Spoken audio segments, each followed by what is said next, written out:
नमस्कार साथियों, स्वागत है आप सभी का। तो आज की क्लास में हिंदी साहित्य के कुछ और महत्वपूर्ण प्रश्नों के बारे में पढ़ेंगे। ऐसे प्रश्न हैं जो आपसे परीक्षा में पूछे जा सकते हैं, तो आप सभी वीडियो को ध्यान से जरूर देखिएगा।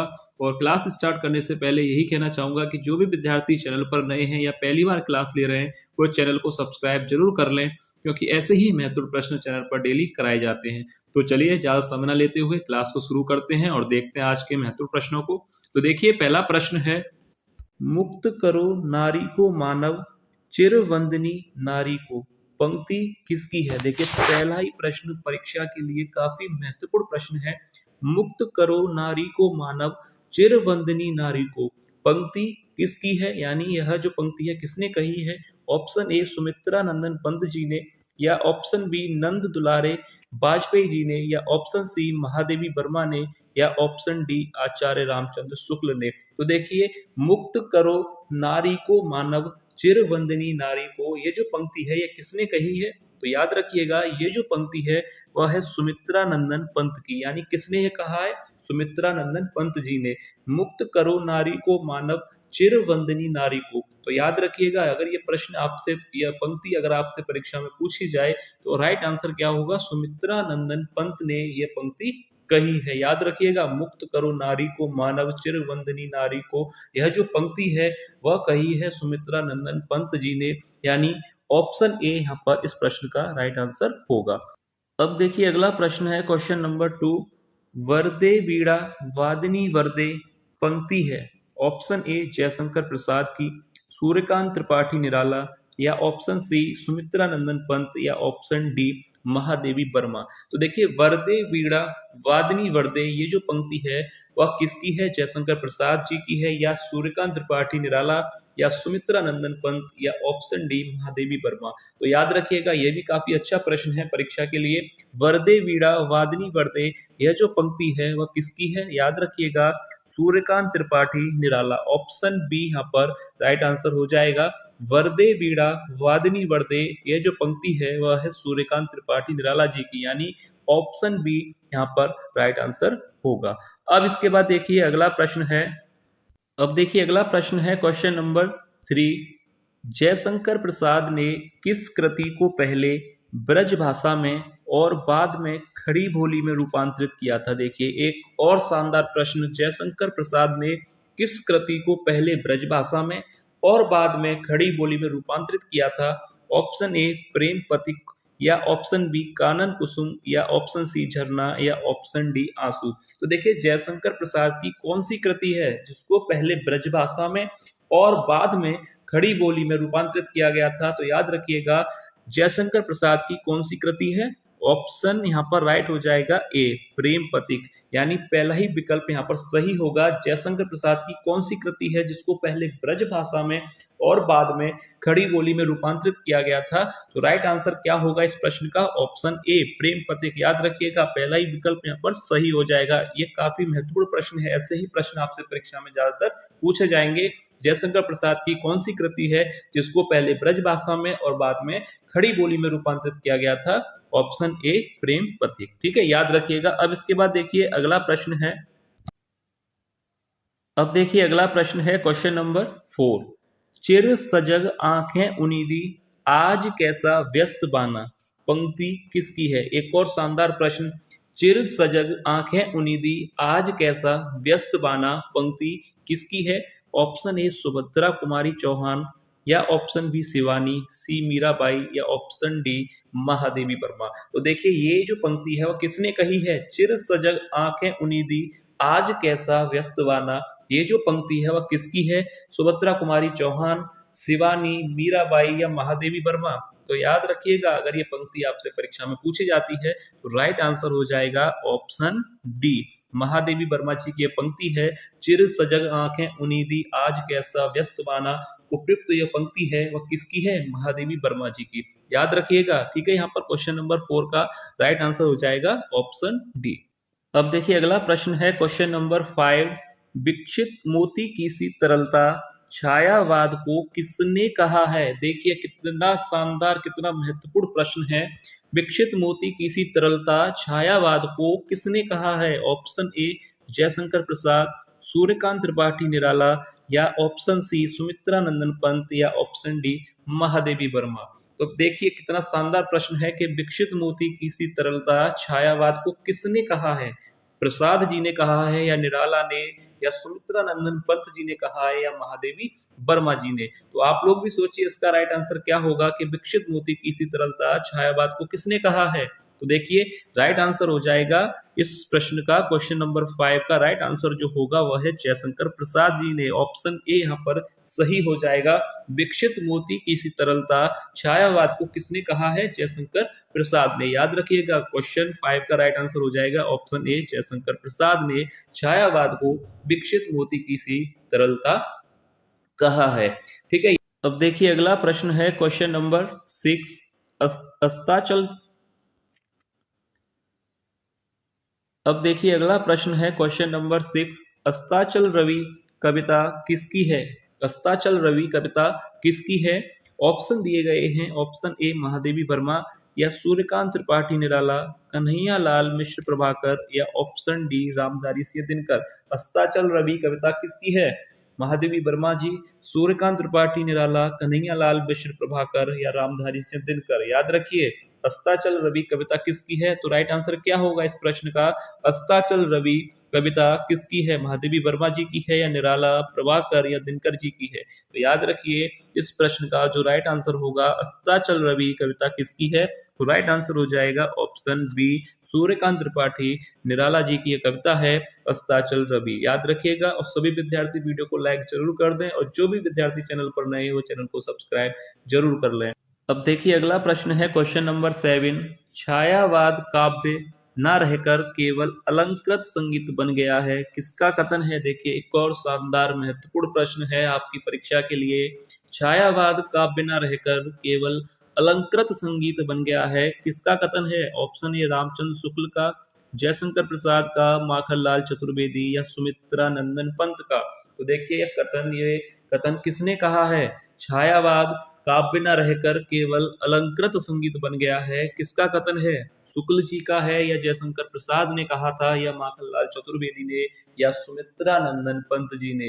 तो राइट आंसर क्या होगा क्वेश्चन नंबर 7 का? किसने कहा है कथन? तो याद रखिए इस प्रश्न का जो राइट आंसर होगा छायावाद काव्य न रहकर केवल अलंकृत संगीत बन गया है, किसका कथन है? तो राइट आंसर हो जाएगा ऑप्शन कौन सा राइट होना चाहिए यहाँ पर? सुमित्रा नंदन पंत। ऑप्शन डी यहाँ पर राइट हो जाएगा। यह कथन किसने कहा है? सुमित्रा नंदन पंत जी ने।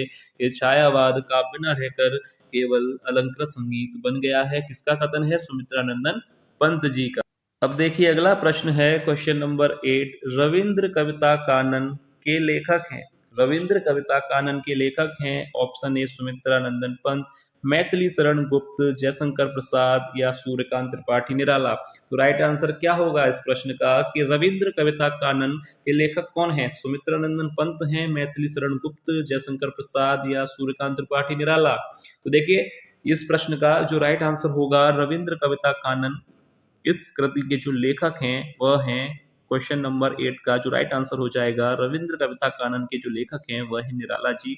ऑप्शन डी यहाँ पर राइट आंसर होगा। याद रखिएगा रविंद्र कविता कानन कृति के लेखक हैं सूर्यकांत त्रिपाठी निराला जी। सभी विद्यार्थी वीडियो को लाइक जरूर कर दें और शेयर करना ना भूलें। सभी विद्यार्थी अपने अपने ग्रुप में वीडियो को शेयर जरूर करें। अब इसके बाद देखिए अगला प्रश्न है। अब देखिए अगला प्रश्न है क्वेश्चन नंबर 9।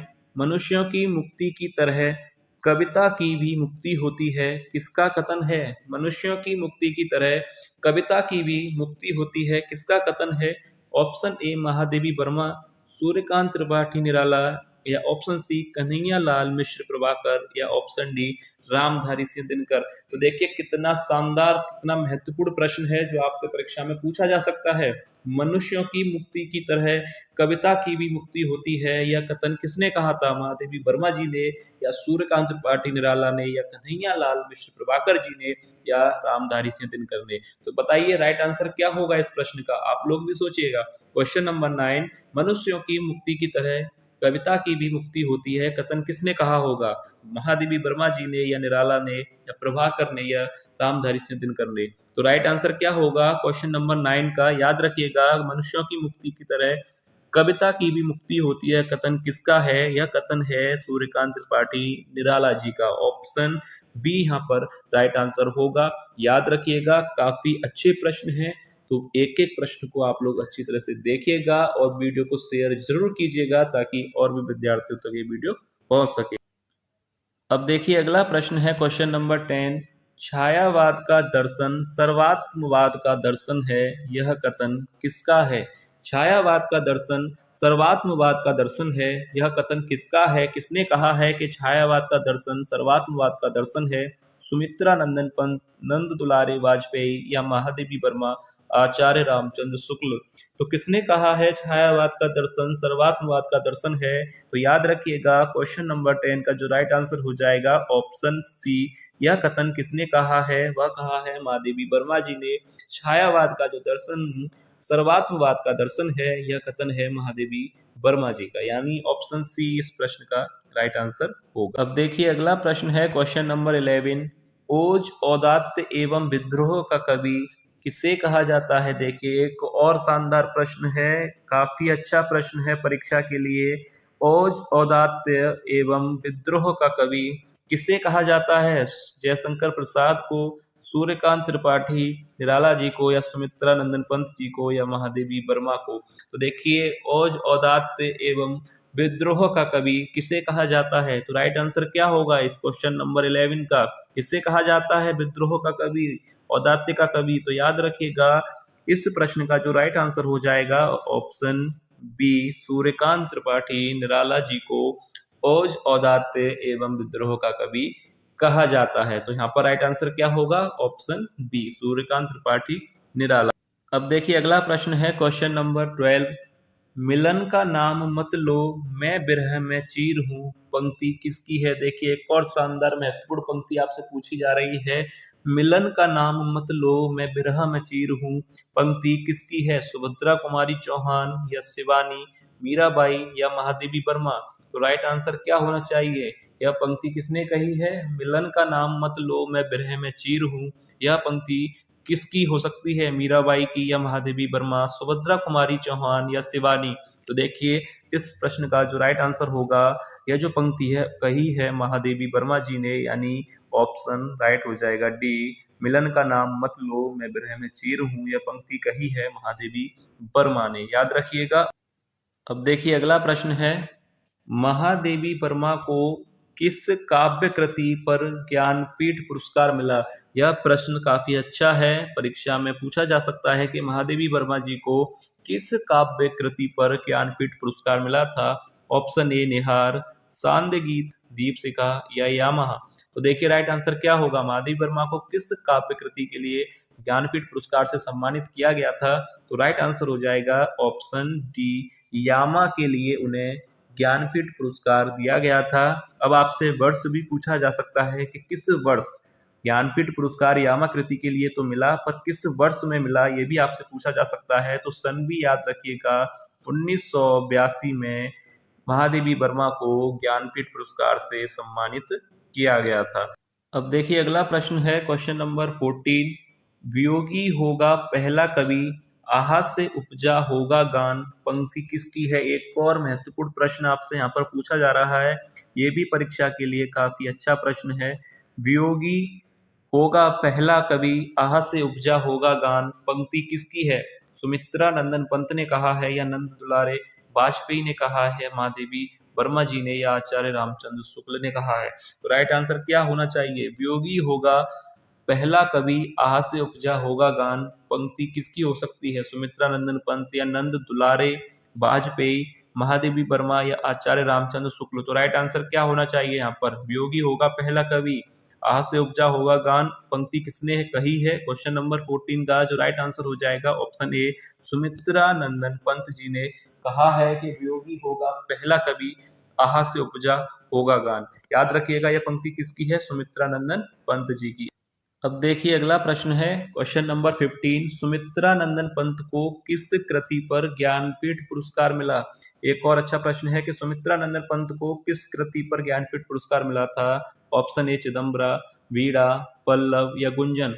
इन चारों में से राइट आंसर क्या होगा? सुमित्रा नंदन पंत को ज्ञानपीठ पुरस्कार किस कृति के लिए मिला था? Option A Chidambara. याद रखिएगा, ये भी अच्छा प्रश्न है। चिदम्बरा कृति के लिए सुमित्रा नंदन पंत को ज्ञानपीठ पुरस्कार से सम्मानित किया गया था। तो ये था वीडियो का लास्ट प्रश्न। उम्मीद है आपको वीडियो पसंद आई होगी। वीडियो आपको पसंद आई है तो वीडियो को लाइक जरूर कीजिएगा और वीडियो को शेयर करना ना भूलें। अपने ग्रुप्स में वीडियो को शेयर जरूर करें। तो चलिए मिलते हैं नेक्स्ट वीडियो में ऐसे ही और महत्वपूर्ण प्रश्नों के साथ। तब तक के लिए धन्यवाद।